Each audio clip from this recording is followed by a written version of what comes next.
The church smelled faintly of lily, the kind they always arrange at funerals.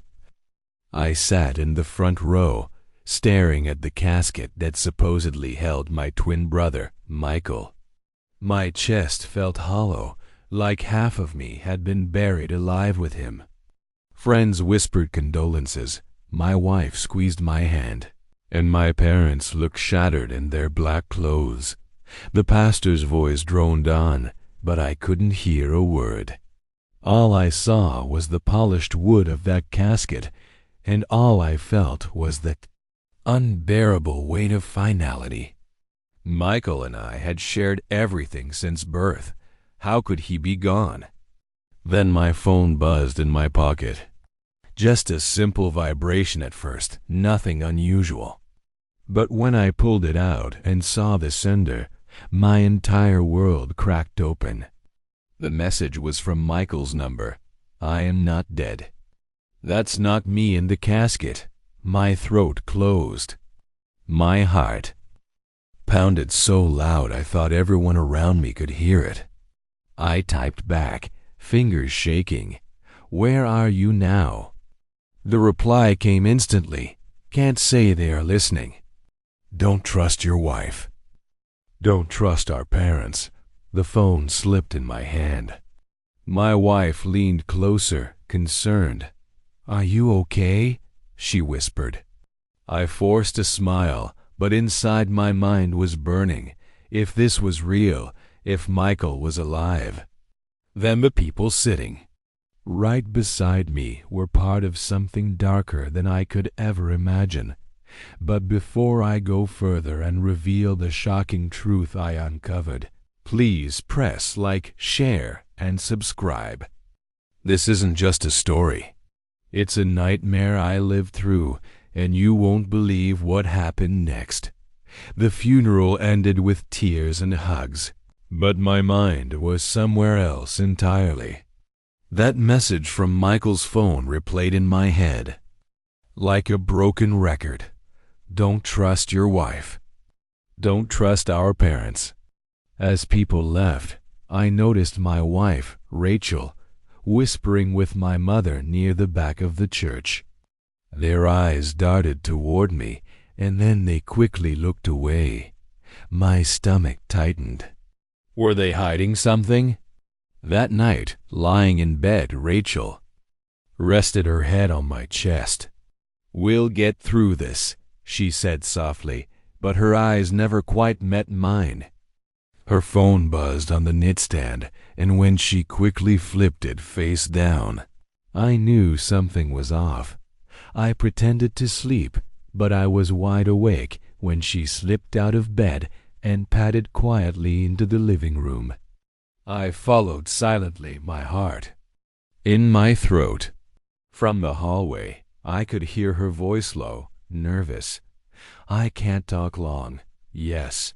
He doesn't suspect anything. No, he won't find out." Every nerve in my body screamed. Who was she talking to? My best friend? A stranger? Or could it be connected to Michael? My phone vibrated again. Another message from his number. "Watch her. She has secrets you don't know. I'll explain soon." I nearly dropped the phone. My wife, my parents, and my supposedly dead brother. What web of lies had I stumbled into? I wanted to burst into the room and demand answers, but something told me the truth would be far darker than I was ready for. The next morning, I couldn't look at Rachel the same way. Her gentle smile, the way she poured my coffee, it all felt staged. My phone sat heavy in my pocket, Michael's warning replaying in my head, "Don't trust your wife." While Rachel showered, I slipped into her laptop. She never let me touch it, always saying it was for work only. My hands trembled as I scrolled through her folders. Most of it was boring recipes, tax files, emails, but then I found a hidden folder labeled simply M. I clicked. My blood ran cold. Inside were dozens of photos Rachel and Michael together. Some were casual, like hiking trips and dinners, but others showed a closeness no sister-in-law should ever have. His hand brushing her cheek, her leaning against his chest. Smiles too intimate, too private. I slammed the laptop shut, hard hammering. Suddenly, the late-night phone calls, the strange whispers, the quick excuses, everything made sense. Rachel hadn't just lost a brother-in-law. She had lost a secret lover. When she stepped out of the bathroom, towel wrapped around her, she froze, seeing me sitting there, pale and shaken. "What's wrong?" she asked. I forced a smile. "Nothing. Just missing Michael." She nodded, almost too quickly, then kissed my forehead and walked away. But behind that kiss, I now saw the truth. Her biggest fear wasn't losing me. It was me discovering how close she had been to my brother. And the worst part? Michael wasn't dead. That evening, while Rachel cooked dinner, I sat at the table, pretending to scroll through the news. My phone buzzed again. Another message from Michael's number. "You know, don't you? About me and Rachel." My hands shook as I typed back, "Why? How could you do that to me?" There was a long pause. Then his reply came through. It wasn't supposed to happen, but she loved me, and I loved her. "They'll kill me if I say more." I swallowed hard, staring at Rachel across the kitchen. She hummed softly as she stirred the pot, as if nothing had happened, as if she hadn't just shattered my entire world.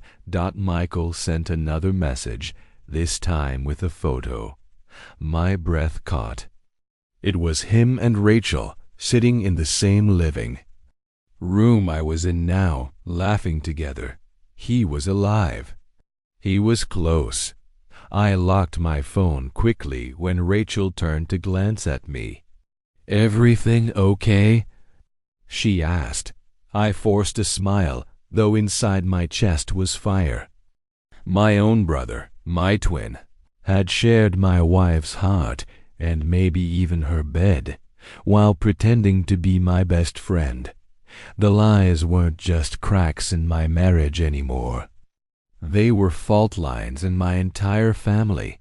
And somewhere out there, Michael was alive, waiting for me to discover the full truth. I couldn't eat dinner that night. Every bite felt like ash in my mouth.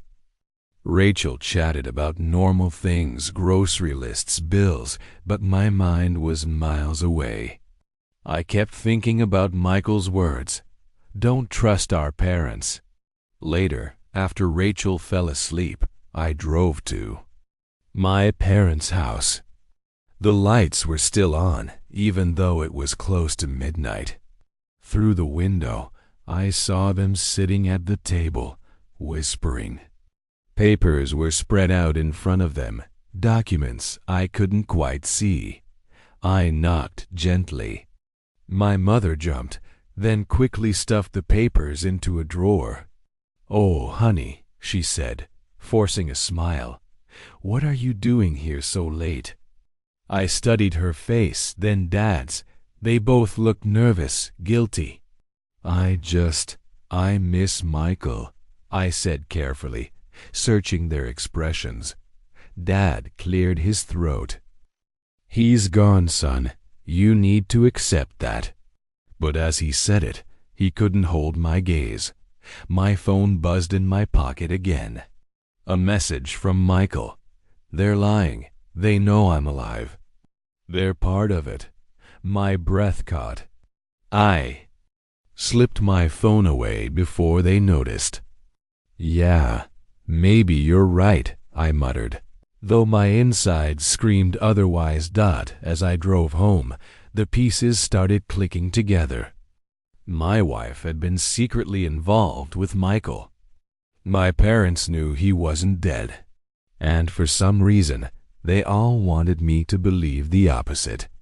But why? And more importantly, how deep did this betrayal go? When I got home, the house was dark. Rachel sat on the couch, scrolling through her phone. She looked up quickly when I walked in, her eyes searching my face. "Where did you go?" she asked. "Just needed some air," I said flatly. Her lips pressed into a thin line. "You've been so distant lately. Is there something you're not telling me?" I almost laughed. The irony was suffocating. Me? Not telling her? She was the one sneaking calls in the night, the one who had been close to close with my twin brother. "I'm fine," I said instead. But my tone betrayed me. She stood and walked closer, her hand brushing my arm. "You know I love you, right?" For the first time, her touch felt like poison. I pulled away. "Do you?" I asked quietly. Her eyes widened, a flicker of panic flashing across her face. For a split second, I thought she might confess. But instead, she forced a smile. "Of course. Don't be silly." Later that night, as she slept, I unlocked her phone. My heart pounded as I scrolled through her messages. Most were deleted, but one thread remained a hidden chat under a contact named Work. The last message stopped my breath. "I don't know how long I can keep this from him. He's starting to suspect. You promised this would end once the funeral was over." The reply had been deleted, but I didn't need to see it. I already knew whose number it was. Michael's. I barely slept. That night, every time I closed my eyes, I saw Michael's face alive, smirking, holding Rachel in ways only I should have. By dawn, I was gripping my phone, waiting for another message. It came at 6:14 a.m. "You're getting closer, but there's more. You don't know. Rachel wasn't just with me. She helped plan it." I froze. "Plan what?" My fingers trembled as I typed. "What are you talking about?" The reply came instantly. "My accident wasn't an accident." And she knew. They all knew. I staggered back, my knees weak. The idea that Rachel had been part of Michael's staged death, maybe even tried to cover it up, was worse than any affair. It wasn't just betrayal of love. It was betrayal of life itself. Rachel stirred upstairs. I quickly deleted the messages, though the words were burned into my brain. When she came down in her robe, yawning and pretending everything was normal, I could barely look at her. "Coffee?" she asked. Casually, I forced a nod, though rage boiled inside me. She was lying. Every smile, every touch, every word. And now I knew. She wasn't just guilty of cheating. She was guilty of something far darker. I couldn't carry the weight of silence anymore. That evening, I set my phone on the table. Michael's last messages, glowing on the screen. Rachel froze when she saw his name, her face drained of color. You've been talking to him?" I stood, my voice trembling with fury. "Talking? He's alive, Rachel, and he told me everything. The affair, the lies, even the fact that you helped him fake his death." Why?